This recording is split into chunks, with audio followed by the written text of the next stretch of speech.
peut-être vous êtes surpris pour entendre l'université de l'homme.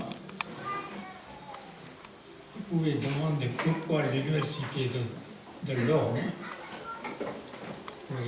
Dans le monde, il y a toutes sortes de facultés qui nous donnent l'information. Ce qui est important pour la vie, une vie d'harmonie et la paix, ce n'est pas l'information, c'est l'expérience directe. Nous devons faire l'expérience nous-mêmes. C'est cela qui nous donne l'harmonie et la paix. Comment on peut développer cette harmonie et la paix? C'est pourquoi nous avons programmé le programme de notre université. Il y aura le cours de yoga de Patanjali. Ici, le cours de yoga de Patanjali, c'est scientifique. Il est basé sur l'expérience directe. Le yoga psychologue s'appelle Patanjali commence l'explication avec l'aphorisme qui est connecté avec notre mental. La question, qu'est-ce que c'est le mental? Dans le mental, il y a tout. Il y a l'information du passé, signifie les tendances, aussi les informations du passé qui déterminent notre présent. Nous devons construire notre futur avec le passé et le présent. Maintenant, dans le passé, si nous avons eu les expériences désagréables aux forces négatives, c'est les forces négatives tout le temps qui dominent dans notre vie. Ici, nous devons savoir comment éliminer les forces qui conditionnent, contrôlent, limitent notre vie. Nous devons savoir comment nous ouvrir à l'infini. L'infini est la source de notre vie. C'est l'infini qui s'exprime dans cette psychophysique. Pour cela, s'il y a les forces qui nous conditionnent, contrôlent, limitent, nous devons savoir comment éliminer, quelle façon nous pouvons éliminer les forces négatives. Encore une fois, quelles sont les forces négatives? Par exemple, en nous, il y a les impressions de nos ancêtres. Nous ne savons pas quelle façon ils sont vécus leur vie, quelle sorte d'impression était là dans leur personnalité. Mais toutes les impressions sont transmises en nous. Ils sont là, disons endormis. Les impressions s'expriment selon l'endroit, selon la situation, selon les gens qui nous rencontrons dans la vie, etc. Quelquefois, malgré nous, nous devons lutter contre les personnes, les situations, ceci, cela, etc. Est-ce que cette lutte nous devons lutter? Est-ce que c'est nécessaire? Après tout, ce n'est pas nous qui avons fait toutes sortes de fausses actions négatives, mais nous sommes conditionnés. Là, le yoga de Patanjali nous aide à découvrir notre être réel, les forces du champ qui sont dans l'inconscient. C'est pour cela que nous allons concentrer sur les trois aspects de Patanjali. pratyahara signifie comment nous pouvons développer les forces positives en nous. Quand les forces négatives nous dominent, quelle façon nous pouvons éliminer les forces. Deuxième aspect, c'est le dharana. Comment nous pouvons ramener notre mental où nous voulons d'être concentrés. Troisième aspect, comment nous pouvons nous concentrer sur nos activités. Certainement, vous avez remarqué dans la vie de tous les jours, nous ne sommes pas concentrés. Le mental s'est dispersé. Quelquefois, notre mental devient par la force d'obscur. Il y a l'obscurité. Pourquoi il y a l'obscurité? Quelle façon nous pouvons le découvrir? Quelle façon nous pouvons éliminer cette obscurité et éclairer notre mental et diriger le mental d'une façon juste pour faire les actions justes. Il y a trois forces en nous. Première force, en sanskrit, s'appelle Chit Shakti, la force de conscience. En réalité, derrière cette psychophysique, c'est la conscience, la pure conscience. C'est cette force qui active tout en nous. Mais nous ne sommes pas conscients de cela. Le deuxième aspect en nous, c'est l'intelligence. Quand on analyse de soi-même, notre intelligence devient conditionnée, limitée, contrôlée par les situations différentes. Est-ce que nous sommes réellement capables d'appliquer notre intelligence? Prenez par exemple, si vous travaillez dans une entreprise, vous êtes dirigé par quelqu'un d'autre.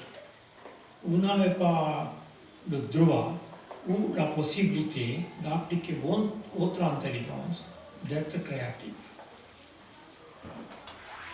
C'est l'intelligence de quelqu'un d'autre qui nous conditionne, dirige.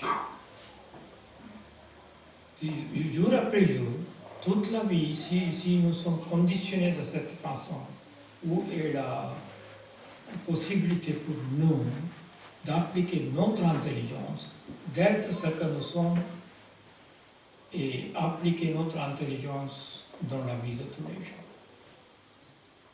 La condition imposée par les forces extérieures domine tout au long de notre vie. Même pendant le sommeil, c'est cette force qui nous conditionne.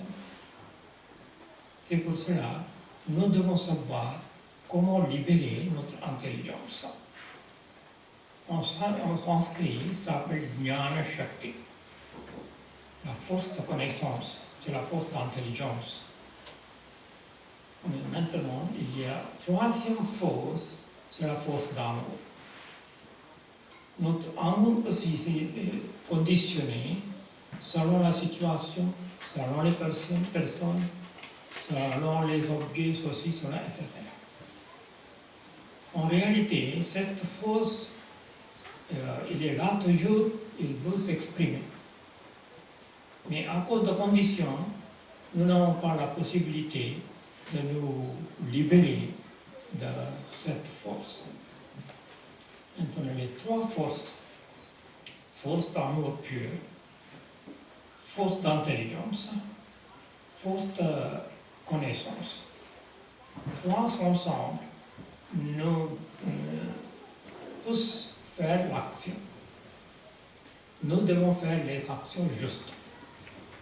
C'est l'action juste qui nous donne la réussite pour notre vie. C'est cette force, trois ensemble, harmonise à l'intérieur de nous. Nous devons savoir comment intensifier les trois aspects. C'est pourquoi, dans cette formation de yoga de Patanjali, nous allons concentrer sur les trois aspects. C'est vrai, dans les écoles de yoga, les disciplines sont enseignées, mais les trois aspects ne sont pas touchés ou, disons, donner l'importance. C'est pourquoi nous avons pensé c'est mieux de prendre les trois aspects, ce qui est très important pour la vie de tout le monde. Aussi, les trois aspects qui nous aident d'éliminer le stress, l'anxiété et la peur. C'est vrai, avec cela, on peut donner les autres aspects de yoga aussi. C'est intégré dans le système. Il y a l'étude de sanskrit aussi. Vous pouvez demander pourquoi nous devons étudier le sanskrit.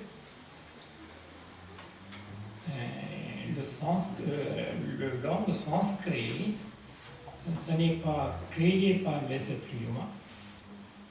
Il y a le grammaire. C'est très scientifique. Le grammaire nous aide à maîtriser notre mental. C'est pourquoi Patanjali, le yoga psychologue, a étudié grammaire du sanskrit. Cette grammaire aide de discipliner le mental. Quand le mental est discipliné, la parole aussi devient disciplinée. Il y a cette interconnexion. C'est pour cela que nous avons inclus le sanskrit aussi dans notre étude. Il y a un troisième aspect, c'est la médecine. Vous pouvez dire, oui, mais médecine scientifique, c'est très avancé. Il nous a donné beaucoup de confort pour la vie. Longévité de notre vie est assurée, etc. C'est vrai.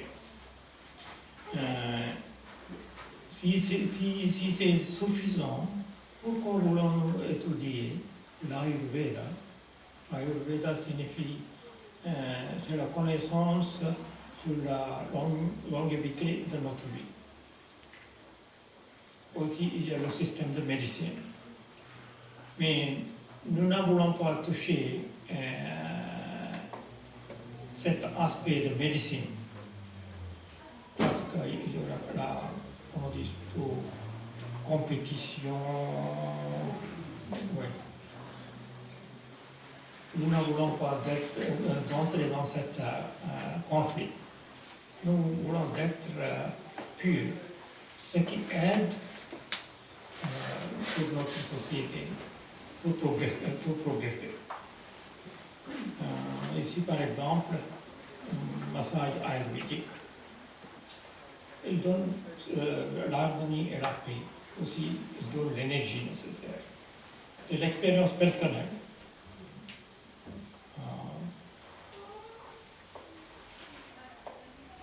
C'est pour cela, cet aspect aussi nous avons inclus dans notre étude. Ayurveda et horticulture et apiculture. Ça nous aide d'être dans la nature, intégré dans la nature, aussi le respect de la nature. Tout ce qui n'est pas touché par les autres facultés, nous essayons de développer ici. C'est l'idée. Aussi, il y aura l'étude du Vedanta, Vedanta pratique. Vous pouvez demander pourquoi Vedanta. Après tout, ça appartient à la tradition de l'Inde, ou hindouisme, ou n'importe. Ici, ce qu'on appelle Vedanta, c'est universel. Ça n'appartient pas à la tradition de l'Inde seulement. Et ici, c'est la personnalité, l'homme qui est important. Dignité de l'homme est importante. Comment on peut avoir cette dignité de l'homme si l'homme ne connaît pas lui-même? C'est l'étude de soi, c'est la connaissance de soi. Quelle façon nous pouvons étudier nous-mêmes? C'est pour cela cette étude Vedanta pratique est inclue. Ce n'est pas la philosophie seulement, oui, il y a l'aspect philosophique, mais nous nous concentrons simplement sur les aspects pratiques.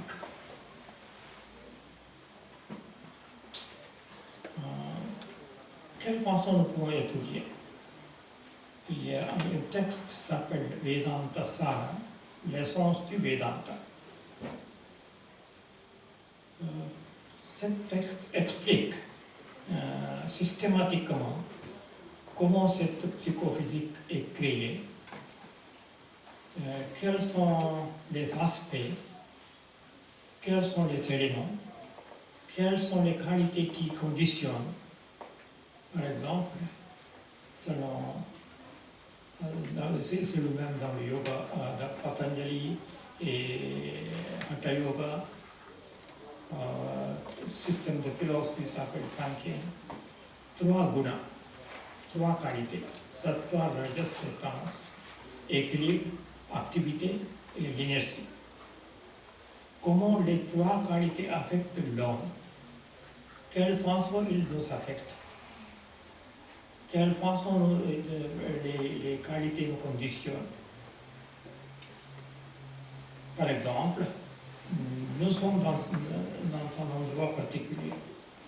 Nous sommes obligés de rencontrer les gens, d'être liés avec les gens, ou travailler avec les gens du tempérament différent, besoins différents, activités différentes. Mais après tout, nous sommes les êtres humains. Dans nos relations ou activités, nous montrons toutes sortes de séparations, distinctions. Pourquoi? En réalité, ce qui s'exprime en nous, c'est le soi. Le soi est là partout, dans chacun de nous. Mais pourquoi nous créons cette distinction? De quelle façon nous pouvons amener l'harmonie et la paix? Est-ce que les religions nous aident de le faire? Si c'est la religion qui est importante, pourquoi il y a les guerres, toutes sortes de conflits, toutes sortes de problèmes dans le domaine de religion et dans la société? Nous ne voulons pas cette sorte de problème ou difficulté. Nous étudions ce qui est bénéfique pour chacun de nous, ce qui nous aide de progresser dans la vie. C'est pour cela que nous avons inclus Vedanta pratique dans notre étude. Aussi, il y a cette possibilité, par exemple, l'étude de la science et spiritualité. Vous vous demandez pourquoi la science et la spiritualité. En général, ce qu'on appelle la religion n'accepte pas les valeurs scientifiques. Pourquoi ils n'acceptent pas? Ici, la religion est développée d'une façon particulière. Les gens restent dans le passé. Ce qu'on appelle la religion est développée selon les besoins des cultures, des gens, d'endroits différents, etc. Il n'ouvre pas dans ce système, il reste dans le passé. Par contre, dans le domaine de la science, il y a toujours cette ouverture. Les scientifiques acceptent par l'expérience directe. Pour nous, ce qui est important, c'est l'expérience directe. C'est pour cela que nous avons inclus la science et spiritualité. Nous ne parlons pas de religion ou des religions, c'est la spiritualité. Ce qui s'exprime dans cette psychophysique n'est rien d'autre l'esprit. Comment pouvons-nous utiliser cet esprit d'une façon juste pour améliorer notre vie, progresser dans la vie, etc. Et c'est ce qui est important. Aussi, il y a une autre faculté, ce qu'on appelle la éthique et management. Vous vous demandez pourquoi éthique et management. Par exemple, nous sommes obligés de travailler, gagner notre vie. L'argent, c'est important pour nous.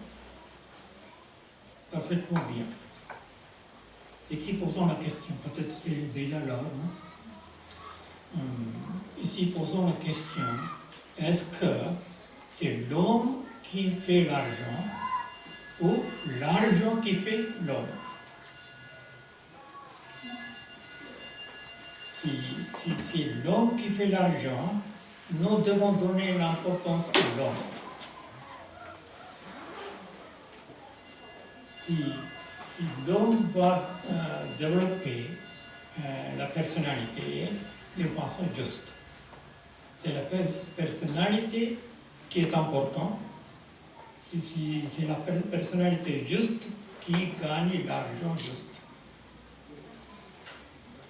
Sinon, si notre personnalité est dirigée par l'argent, il y aura toutes sortes de, problèmes, difficultés, anxiété, le stress, le rapport, etc., ce que nous trouvons dans la société d'aujourd'hui. C'est pour cela, nous ne devons pas être dirigés par l'argent seulement. Pour nous, c'est la personnalité qui est importante. Pour donner cette dignité à l'homme, nous allons étudier cet aspect, comment appliquer les valeurs éternelles dans la vie de tous les jours, n'importe dans quel domaine nous travaillons, etc. C'est ce que nous avons réfléchi sur l'université de l'homme. Ce n'est pas simplement l'information qui est donnée, il y aura les pratiques aussi. Ici, c'est un endroit de paix et d'harmonie. Nous acceptons tout le monde. Nous n'avons pas aucune sorte de distinction, différence. C'est ce qui est important pour découvrir notre être et appliquer notre être dans la vie de tous les jours, tous les domaines, et dans l'action, dans la pensée, etc. C'est comment l'harmonie, la paix, l'amour, l'intelligence, la connaissance est dans la paix. Merci beaucoup.